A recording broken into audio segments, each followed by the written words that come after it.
그러니까 심심한 날 친구가 필요한 날 영화 대리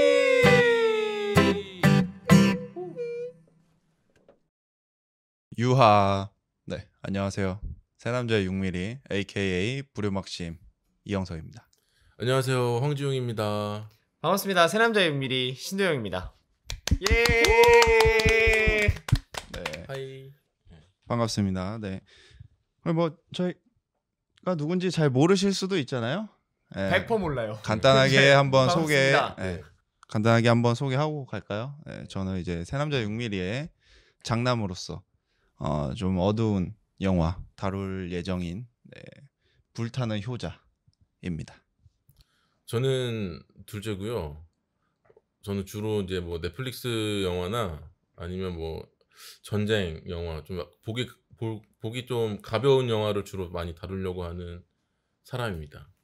안녕하세요. 저는 이제 이 세 명 중에서 가장 풋풋한 막내 역할을 맡고 있는 네, 신도영이라고 하고요. 저는 약간 홍대병 비슷한 느낌 맨키로 약간 좀 약간 좀 안 보는 영화들 위주로 보려고 막 하려고 하는데 이게 좀 솔직히 마음대로 될지 안 될지 모르겠어요. 아무튼 그런 흔히 예술 영화라고 이야기하는 것들을 좋아하려고 노력하는 맞아요. 네, 그런 포지션을 어떻게 보면 맡게 되었네요. 네, 그렇습니다. 저희 소개 뭐 간단히 끝났고 바로 이제 영화 이야기로 들어갈까 해요. 네. 그래서 오늘은 이제 제가 준비한 영화고요. 네. 그을린 사랑이라는 드니 빌레브 감독의 영화입니다. 네. 이 한국에는 2011년에 이제 개봉을 했는데 지금은 뭐 유명해져서 다들 알잖아요. 드니 빌레브 감독. 그럼요. 너무 알죠. 너무 그럼요. 알죠. 진짜 알지. 혹시 뭐 재밌게 보신 작품이 있나요? 드니 빌레브는 우리 전에 할 때 많이 했었잖아. 뭐 했지? 저 많이 하진 않았는데 그냥 그랬어? 드니 빌레브의 감독의 그 톤 자체를 굉장히 좋아해가지고 그러니까 뭐 내가- 컨택트라든지 내가 기억나는 거 아니 그건 아닌가? 블레이드 러너. 최근 시카리오. 시카리오, 그래, 맞아.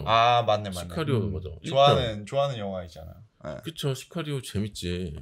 그래서 오늘 제가 한번 간단하게 줄거리부터 해서 후려치면서 한번 들어갈 건데 약간의 스포일러가 있을 수 있는데 한 9년 전 영화니까 네. 그리고 스포일러를 좀 듣는다고 해서 영화 감상하는 데 있어서 큰 어떤 무리는 없을 거라고 생각이 돼요. 좀 방해가 되지. 네. 그건 네 생각이고. 어쩌라고? 네. 그래서 이제 요거가 이제 개봉 후에도 이제 평론가들이나 이런 평들 보면은 이제 반전이 엄청난 반전 영화다. 반전이 있는 영화예요. 네. 그런 류예요? 반전? 무슨 반전이야? 네? 반전이 2번 들어갔잖아요. 그러면 두 가지 뜻이 있다는 거야. 반전이 2번 들어오면 다시 원래대로 돌아온 거 아닌가? 죄송합니다. 360도? 네, 맞습니다. 그래서 아무 의미 없는 영화였다. 끝나고 보니. 네, 아니, 전쟁에 대해서 이제 이야기를 하고 있고, 그리고 그 후반부에 있어서 어떤 반전도 이제 있고, 그 반전에 대해서까지 약간의 떡밥을 흘리면서 끝낼 겁니다. 네, 그래서 이제 이거는 이야기를 제가 이야기하는 거를 듣는 거보다도 진짜 한번 보는 거가 이제 천지 차이가 있어요. 영화 보는 데 있어서, 감상하는 데 있어서. 그래가지고 한 번쯤은 꼭 보시는 걸 추천드리고요. 2번은 좀 보기 힘든 영화라는 거를 좀 참고해 주시면 될 것 같습니다. 꼭 안 봐도 되죠. 감독을 좋아한다면 한 번은 볼만하다. 네. 진짜로. 네. 그래서 이제 줄거리에 들어가기 전에 아까 전쟁 영화라고 하지 않았습니까? 레바논 내전을 다루고 있고 총 이제 10개의 챕터로 나눠져서 이야기가 진행이 돼요. 근데 이제 그게 이제 시간에 구애받으면서 이제 흘러가는 게 아니라 과거 이제 나왈이라는 주인공 어머니 나왈의 이야기와 그리고 현재 쌍둥이 남매의 이야기가 이제 같이 엮여 있는데 이제 과거의 이야기를 현재 이제 쌍둥이가 따라가면서 어머니의 발자취를 밟아간다라고 좀 생각하면 될 것 같아요. 이게 한 사람의 인생을 이해하고 공감하는 게 어렵잖아요. 기본적으로. 근데 그런 거를 이제 발자취를 따라가면서 이야기가 흘러가기 때문에 굉장히 구성이 좋다. 이해하는 데 있어서라고 얘기할 수 있고요. 뭐 컨택트 보셨으면 아실 건데 그 드니블레브가 교차 편집을 또 굉장히 잘하지 않습니까? 컨택트에서 또 굉장히 그것 때문에 뭔가 나중에 왔을 때 그 감동, 네, 그런 느낌이 비슷한 영화입니다. 그리고 이제 잡설이 좀 긴데 마지막으로 이제 얘기하자면 이제 첫 장면부터 엄청 이제 강렬해요. 첫 장면부터가 이제 예고편에서도 나오는데 군인들이 이제 아이들 머리를 막 깎아주고 있어요. 네. 뭐 이제 군인으로 만들기 위해서 어린 아이들을. 근데 이제 발 뒤꿈치에 점 3개가 달렸다고 해야 되나? 점 3개가 있는 아이가 카메라를 딱 응시하면서 라디오 헤드에 이제 뭐지? 크립? 네? 라디오에도 하면 그렇죠. 라디오 헤드 하면 크립이죠. 예. UN 후즈 아미라는 이제 곡이 흘러나오는데 이게 이제 그 뭐냐 톰 요크 씨가 전쟁에 대해서 좀 비판하는 목소리를 낸 노래예요. 그래가지고 그 음악이 딱 깔리는데 진짜 분위기가 미쳤습니다. 거의. 어떤 의미에서? 너무 좋아요. 그냥 그 전체적인 분위기가 거의 나는 면도기 CF인 줄 알았어. 질땡땡? 그러니까 질땡땡. 우리 얘기해도 되나? 아니요. 알겠습니다. 광고 들어오면. 네. 오케이. 네, 그래서 진짜 그 면도기 CF 같이 마치 그 사람을 끌어당기는 마력이 있는 이제 첫 장면으로 시작을 하고 그러면서 이제 챕터 1 넘어갑니다. 쌍둥이 이야기로 넘어가는데 이제 과거랑 현재 이야기 나온다 그랬잖아요. 그래서 간단하게 현재면 현재, 과거면 과거하고 바로 이야기 넘어갈게요. 네, 현재 이제 넘어와서 캐나다로 이제 이민을 와서 공증인의 비서로 일하고 있던 나왈이 이제 사망하게 되고 그 나왈의 유언을 쌍둥이 자녀인 이제 잔느와 자녀가 아니라 남매구나. 네. 잔느와 시몽이 이제 들으면서 시작이 됩니다. 그러면서 이제 나왈이 이제 유언에 자신이 죽어도 자신의 그 무덤에 비석을 세우지 말고 관에도 자신을 넣지 말고 시체를 뒤집어서 세상과 등지게 하도록 해서 묻어달라. 그러면서 갑자기 충격 발언. 사실은 너희에게 아버지가 있다. 사실은 너희에게 형이 있다.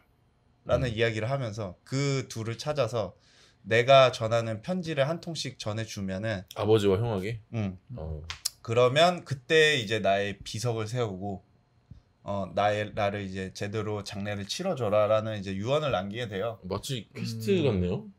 게임 그쵸? 퀘스트네. 거의 그렇죠. 액트 1? 퀘스트 발생, 퀘스트 퀘스트 발생 그런 느낌인데 그래서 이제 아들 시몬은 퀘스트를 거부해요. 이게 뭐냐 반발하면서 거부를 하고 잔느만이 이제 그 퀘스트를 수행하기 위해서 중동으로 떠나게 됩니다. 그러면서 이제 챕터 1이 넘어가고 챕터 2는 이제 나왈이라는 챕터고 과거로 넘어와서 이제 기독교인 나왈은 이제 무슬림의 난민인 와합이라는 친구랑 사랑에 빠져가지고 결국 임신까지 하게 돼요. 그래서 이제 종교가 다르고 그 당시에 좀 그게 좀 많았어가지고 악감정이라고 해야 되나 서로에 대한 그런 것들 때문에 도망쳐서 우리 살자라는 생각으로 도망가다가 오빠들에게 발각이 돼서 그 와합 남자는 죽게 되고 나왈은 이제 할머니에 의해서 구출이 되는데 이제 임신했다고 하지 않았습니까? 그래서 아이를 이제 낳자마자 키울 수가 없어가지고 그 기독교 남부에 있는 기독교 고아원으로 이제 보내지게 돼요. 발 뒤꿈치에 점 3개가 찍어놓고 나중에 누군지 알아볼 수 있게. 그 인위적으로 만든 거예요? 네네, 문신 같은 거죠. 네. 그렇게 해서 이제 챕터 2가 끝납니다.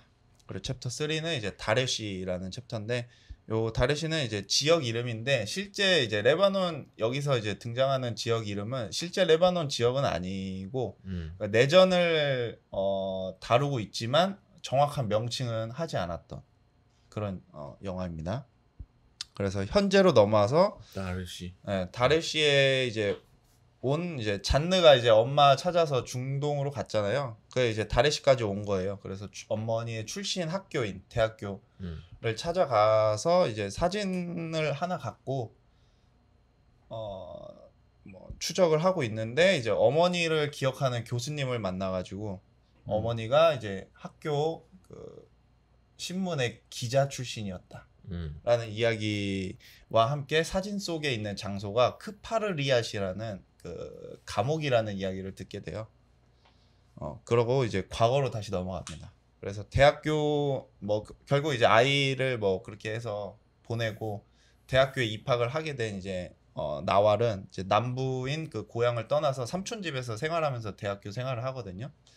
그러다가 이제 어느 날 문득 내가 아이를 찾아야겠다라는 생각이 들어서 몰래 빠져나와서 남부로 향하게 됩니다. 근데 이제 이미 이슬람의 테러 집단으로 인해서 그 고아원은 이제 파괴된 상태가 되고 남자아이들은 다 거기 끌려가 있고 여자아이들은 이제 뭐 남아 있는 그런 상황이에요. 근데 어떻게든 자기 아이를 찾기 위해서 데레사라는 지역으로 이제 찾아가요. 이슬람 테러 집단이 있는. 그래서 그쪽을 가기 위해서 이슬람 버스를 타고 가고 있는데 기독교 민병대를 만나게 되고 그 민병대 인원이 그 버스 인원 전원을 살해하게 됩니다. 이 상황에서 이제 나왈은 기독교라고 했잖아요. 처음에. 네, 그래가지고 이제 십자가를 보여주면서 살아남게 되는 거예요. 아, 그 기독교 군인들한테? 십자가 보여주면서 나 기독교인이다. 해서 이제 살게 되고. 하나씩 다 혹시 챙겨준 거 근데 사실 이슬람 버스 탈 때는 히잡을 이렇게 둘러가지고 약간 그 무슬림 느낌으로 이제 가고 기독교 민병대를 만났을 때는 십자가를 보여주면서 나 사실 기독교다. 라는 이제 그런 식으로 이제 상황을 빠져나가면서 이제 행동을 하는데 아무튼 그렇게 해서 이제 나왈만이 살아남은 상황에서 이제 챕터 3가 끝나고 챕터 4는 이제 남부 지역으로 나와서 현재로 넘어옵니다. 어머니의 이제 발자취를 쫓아가잖아요. 그래서 결국에 어머니의 고향까지 찾아오게 됐는데 거기서 이제 막 수소문을 해서 어머니의 이름을 알고 있는 사람들을 만나게 돼요. 그 근처에 이제 뭐 가족이겠죠. 그래서 이제 가서 그쪽에 가서 막 처음에 막 반겨주다가 어머니의 이름을 얘기하면서 내가 딸이다. 그래서 막 뭐 몇 가지 질문을 하니까 나왈이라는 그 이름은 여기에서는 약간 환영받지 못한다. 금지어요? 약간 볼트모드나. 말하면 뭐 벌칙이 있나요? 벌금을 문대나? 아, 그래요? 네, 그래가지고 막 경고를 하면서 이제 이야기가 끝나게 되고 챕터 5로 이제 넘어가면은 데레사라는 이제 또 지역 이름입니다. 네, 그래서 이제 과거 이야기로 넘어갑니다. 버스 이제 테러가 있었다고 했잖아요. 네. 그 후에 이제 데레사에 결국 도착한 나왈은 이제 거기서도 이제 아들을 못 찾은 거예요. 그래가지고 민족주의자, 기독교 그쪽에 이제 증오에 휩싸여가지고 이제 이슬람 집단으로 넘어갑니다.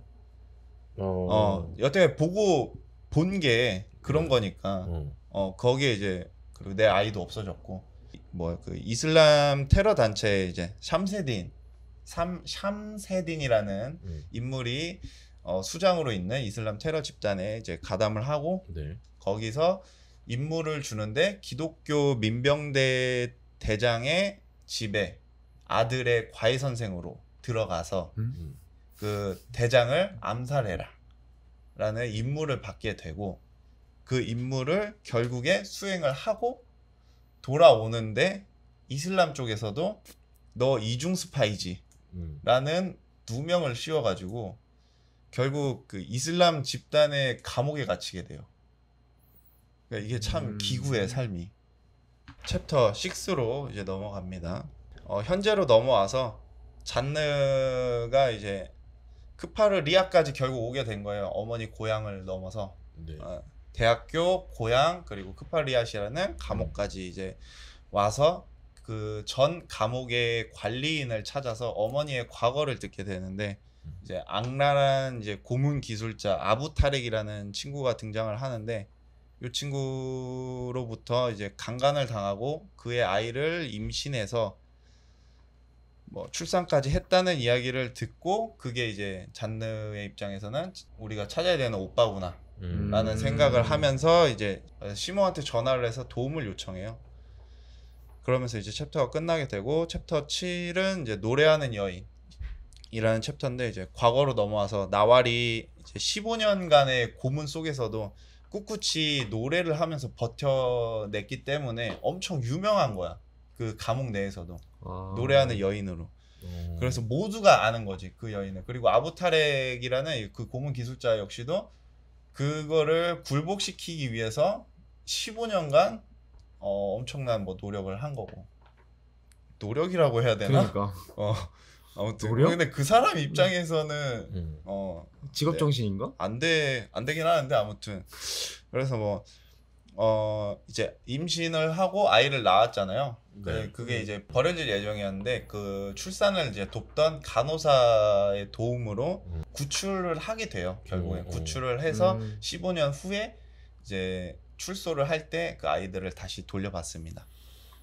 그러면서 이야기가 끝나게 되고 챕터 8로 이제 넘어가면 사르완과 자난이라는 챕터인데 현재로 넘어와서 이제 잔느의 전화를 받고 시몽이 이제 어머니가 일하던 그 전 공증인과 함께 중동으로 떠나게 되고 거기서 이제 다시 와서 시몽은 잔느한테 얘기를 해요. 이제 그만하자. 이거 아닌 것 같다. 라고 얘기를 하면서 말리는데 퀘스트 포기? 퀘스트 포기하시겠습니까? 했는데 이제 잔느는 단호하게 얘기합니다. 이거 절대 안 돼. 무조건 해야 된다. 이거 끝까지 찾아가야 된다. 켜낭. 보상이 꽤 짭짤한가 보네요. 네, 그렇죠. 켜낭하면 이제 돈도 벌고, 네, 현황. 경계왕까지. 그래서 이제 간호사를 결국 둘이 만나러 가게 돼요. 그래서 간호사가 많이 늙어서 병실에 누워 있는데 간호사는 그 둘을 보자마자 사르완, 자난이라는 막 이야기를 합니다. 알 수 없는 이야기를 막 하죠. 근데 그게 사실 이름이었던 거야. 둘이 태어날 때. 원래 여기서는 시몬과 잔느라고 나오는데 사르완과 자난이라고 그때 이제 이름이었던 거였고 그걸 들으면서 사실은 감옥에서 나왔던 아이가 쌍둥이 본인들이었다. 라는 사실을 깨닫게 됩니다. 그러면서 이제 거기서 한번 놀라게 되죠. 챕터 9로 이제 넘어가서 니하드라는 이제 이름입니다. 이건 사람의 이름이고 현재로 돌아와서 공증인이랑 같이 왔다고 했지 않습니까? 아까 시몽이. 그래서 이제 공증인의 지인의 도움으로 아버지는 행방을 이제 알 수 없는데 그 실종된 형은 현재는 니하드라는 이름을 가지고 살아가고 있다라는 이야기를 듣게 돼요. 그래서 이제 아버지는 뭐 행방 알 수 없으니까 찾을 수 없고 일단 거기는 넘어가고 이제 형부터 찾자. 그래서 이제 니하드를 찾으러 가는 과정에서 예전에 그 기독교 고아원을 테러했던 집단의 수장인 그 사람이 알고 보니까 샴세딘이었던 거야. 그래가지고 그 샴세딘을 찾아서 이제 떠나게 되면서 끝나고 챕터 이제 마지막 10. 네. 예, 챕터 10은 이제 샴세딘입니다. 발음 너무 어려운데. 샴세딘. 샴세딘. 네. 그래서 샴세딘을 결국 만나게 된 이제 시몽은 어머니에 대한 이야기와 형의 행방을 듣고 나서 이제 뭔가 미묘하게 돌아옵니다. 그리고 이제 호텔방에서 잔느와 함께 이야기를 하는데 여기서 이제 약간 명대사. 드니 빌레브 역시도 수학자 출신이었다고 그래요. 그래서 여기서 이 영화에서 잔느의 직업 역시 수학자 대학생으로 아마 알고 있어요. 수학자? 네. 수학자는 뭐 하는 사람? 피타고라스가 아닐까요? 네. 근해 공식. 네. 4AC. 그래서 이제 잔느에게 시몽이 한마디 합니다. 1 더하기 1은 2인데 혹시 1 더하기 1이 1이 될 수 있을까? 라고 얘기하면서 넌센스. 이야기가 정신 차려 뭐. 수학자인데. 그러니까 논리, 무논리 이런 이야기를 하면서 이제 끝나게 되고 나중에 그 어머니의 무덤에 비석이 세워지고 그곳에 이제 그 니하드가 꽃을 들고 찾아오게 되면서 끝나게 됩니다. 영화는. 네. 이게 아까 그 배경이 캐나다라고 그랬나요? 그 애들 캐나다로 캐나다? 시작을 하지만 아니, 배경은 중동이죠. 그래가지고 이게 애들이 그 퀘스트 받은 애들 이름이 잔느랑 시몽이라며. 네네. 그래서 그런지 그러니까 근데 원래는 그 캐나다의 이슬람계 영화인데 어. 캐나다에서 살아서 그런지 그 캐나다에 약간 프랑스 퀘벡, 그, 퀘벡 쪽. 퀘벡 쪽은 뭐 프랑스어만 쓴다며. 그래서 이름이 시몬과 잔는가요? 그냥 궁금했어요. 그런 것까지는 몰랐어요. 아니 이게 이름이 계속 왔다 갔다 하니까. 근데 그 아까 얘기했던 그 사르완과 자나는 그 음. 간호사만 부르는 이름이야. 근데 간호사가 음.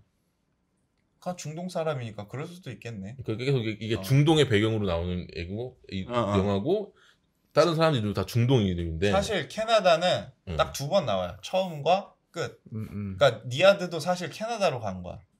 엄마 그거? 아니 그 샴세딘이 네. 그 수장이었다고 했잖아요. 테러 집단에. 그러니까 군인 출신이야. 그래서 자기 사람들을 챙겨주는데 다 캐나다로 보내는 거야. 좋은 데로 보내주네요. 캐나다 보내서 이제 그냥 다 잊고 살아라. 그런 식으로. 그래서 이제 캐나다 그렇게 2번 나오는 거고. 뭐 아무튼 그래가지고 이게 기본적으로 엄청 이제 불편한 영화예요.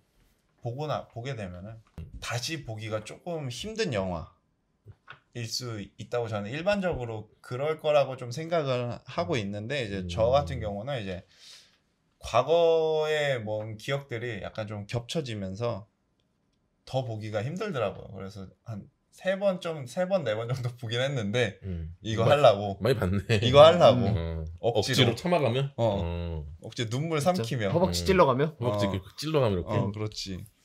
진짜 힘들더라고요. 그래서 그거를 이제 종교 철학과도 좀 엮어가지고 좀 이야기할 수 있는 거는 이제 믿음에 대한 이야기입니다. 뭐 아직은 이제 제가 불속성 아까 불타는 효자라고 했는데 불속성을 따라갈 자가 없지.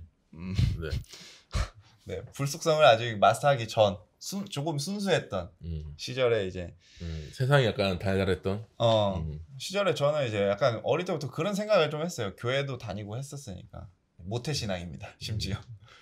네, 이제 신이라는 존재에 대해서 믿음이 있었는데 그 믿음으로 이제 살아가다 보니까 그런 느낌이 드는 거야. 내가 너무 힘든 거야.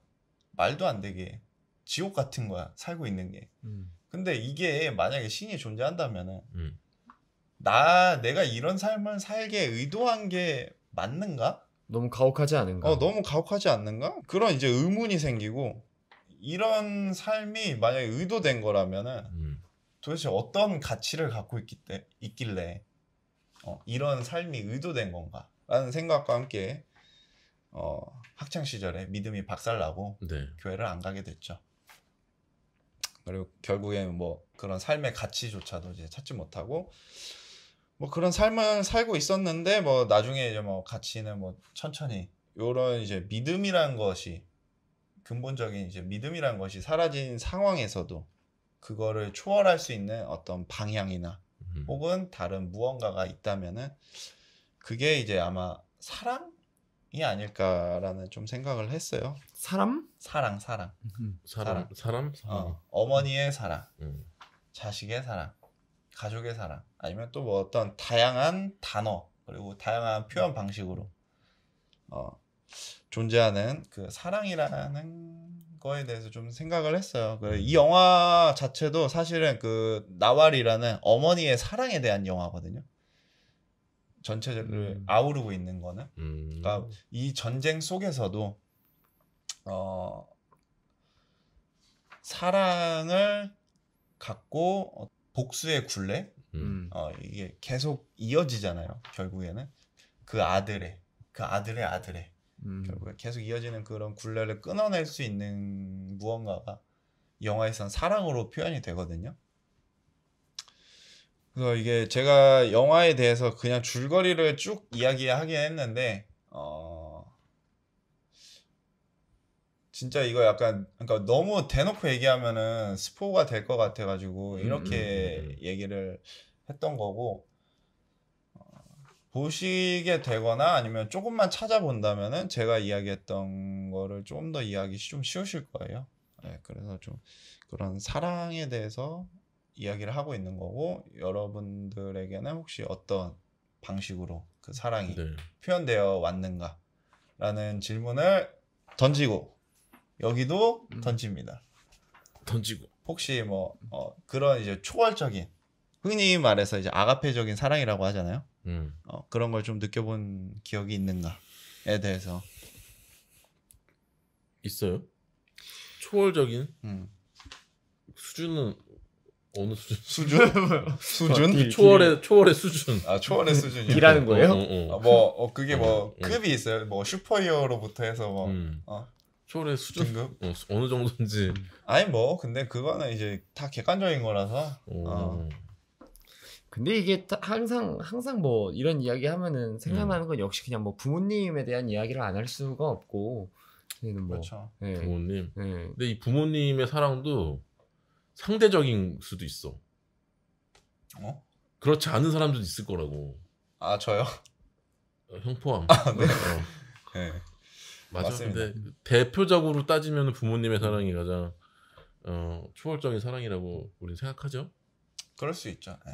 근데 약간 그런 거 있잖아요. 왜 저는 그렇게 생각했었던 게 어쨌든 부모님이 자식한테 주는 그런 사랑이라는 이름의 모든 것들은 부모님이라면 아마 다들 비슷하지 않을까라는 생각을 해요. 그러니까 그 마음의 무게 같은 거는 뭔가 그런 것들은 그게 다 비슷한데 근데 부모님이 어떻게 이제 전달을 하고 그거를 받아들이는 사람이 어떻게 이제 받아들이며 이제 이런 그 중간중간에 그런 것들이 약간 조금씩 차이가 있을 뿐이지 부모님이 이제 자식한테 주는 그런 무조건적인 사랑의 가치는 모든 부모님이 다 똑같지 않을까라는 생각을 했던 거죠.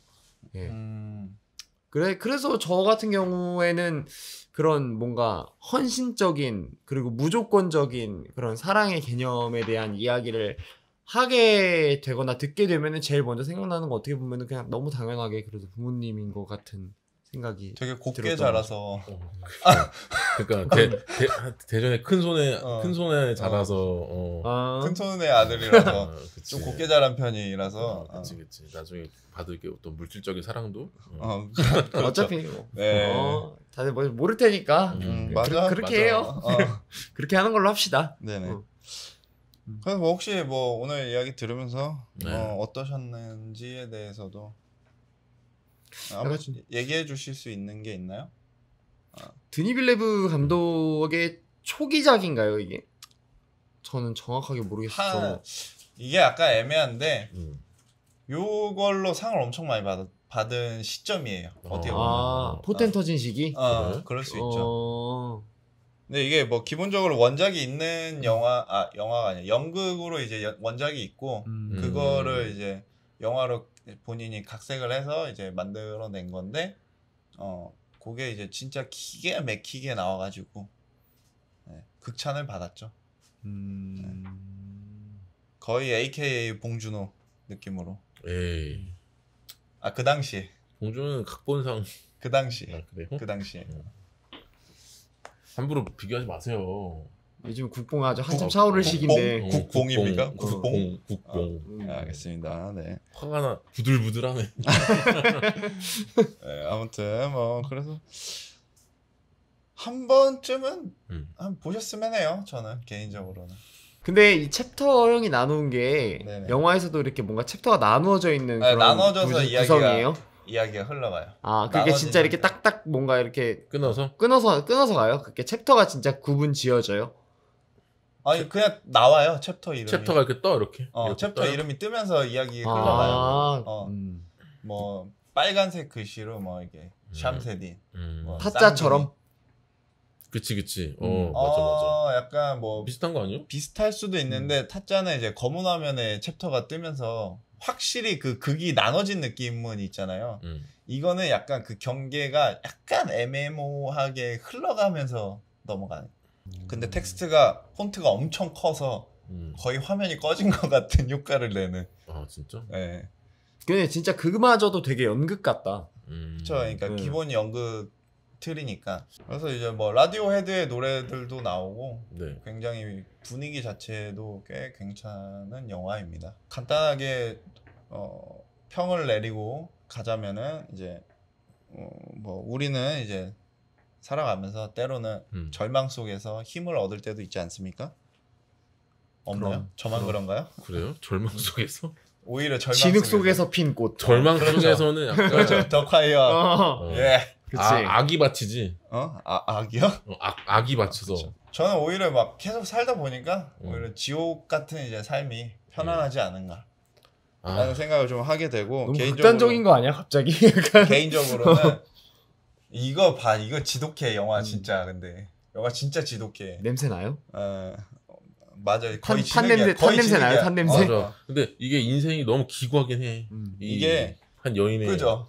근데 탄 냄새라고 해서 그런데 이 그을린 사랑이 그 화제라는 그 영어 단어로 그냥 딱 한 단어거든요. 그런데 이제 번역 과정에서 그을린 사랑으로 온 건데 대충 이거 해석하자면은 한 업화 정도로 저는 이야기할 수 있을 것 같은데. 오프 화이트? 네, 네. 오파? 버즈 화이트.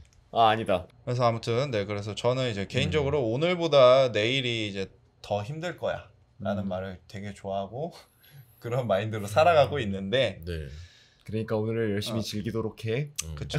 뭐 그런 거죠. 그런 거랑 맥락은 비슷하니까 바닥을 찍었다 하는 생각 역시도 이제 오만이고 그보다 더 더 지하층이 지독한 있을 테니. 나락이 언제나 존재하고 그럼에도 이제 살아가는 거는 이제 죽음으로 한 걸음씩 다가가는 힘 혹은 이제 용기가 아닐까. 그리고 그거를 이제 다른 말로 표현하자면 사랑이다 라고 좀 생각이 들고 이제 결국 멈출 수 없는 이제 기어서라도 네. 앞으로 가야 하는 상황에서 이런 영화 한 편 어떤가. 이거 오늘 되게 어려운 말 하네. 그죠? 사랑이라는 그러니까 짜증나네. 그러니까. 사랑이라는 단어가 이제 주는 그 무게감에 대한 영화 그을린 사랑이었습니다. 네. 와. 어려운 말 하는 게 아니라 진짜 근데 약간 영화가 어려워요. 어둡고 그러니까 어렵다는 게 그냥 그러니까 막 머리 써야 된다는 게 아니라 이거를 어떻게 얘기해야 되지라는 게 어려운 거야. 약간 그런 것 같아. 너도 알고 나도 알지만 그거를 받아들이는 방향이나 약간 뭔가 그런 모양에 있어서 좀 다 다르기 때문에 그것이 더 말하기가 힘든 거야. 맞습니다. 난 안 봐 그래서 이런 거. 네. 전쟁 광이라고 네. 처음에 설명하시지 않았습니까? 맞아요. 호전광. 맞아요. 네, 호전광. 근데 이것도 약간 그 전쟁 비슷한 영화입니다. 느낌. 네, 전쟁 영화예요. 근데 그 핀트가 다를 뿐이지. 그치, 맞아. 이건 전쟁의 어떤 뭐랄까 추악한 그런 어떤 모습들. 추악하다기보다는 실제 아름답다고 나는 할 수 있을 것 같아. 이거는 어떻게 진짜? 보면 지랄마. 알았어. 아 진짜. 지긋지긋. 형만 아니었어 너. 아니에요. 아니에요. 형이었어도 형이었어도 한두 마디만 더 했으면 지금도 나오 지금도 여기서 한두 마디만 더 했으면 그냥 바로 그냥 오른손이 오케이. 네. 이렇게 해서 뭐 그을린 사랑이라는 영화에 대해서 끝나게 됐고 혹시 뭐 여러분들도 보셨다면은 어떤 생각을 좀 하셨는지 그리고 여러분들이 갖고 있는 그 사랑이라는 단어는 어떤 의미를 갖고 계신지 댓글 남겨주시면 감사할 것 같고요. 좋아요와 구독, 알람 설정 해주시면 네. 저희에게 아주 도움이 되겠죠? 그렇겠죠. 네. 이렇게 해서 이제 다음 주 이제 저희가 아마 1주 간격으로 영화 리뷰에 대한 이야기가 올라갈 것 같은데 다음 주 준비는 어느 분이 하실지 모르겠지만 또 하나의 영화를 갖고 와서 네. 이야기 해드리도록 하겠습니다. 네, 잘 부탁드리겠습니다. 감사합니다. 감사합니다. 감사합니다. 프로니까. 심심한 날 친구가 필요한 날 영화 대리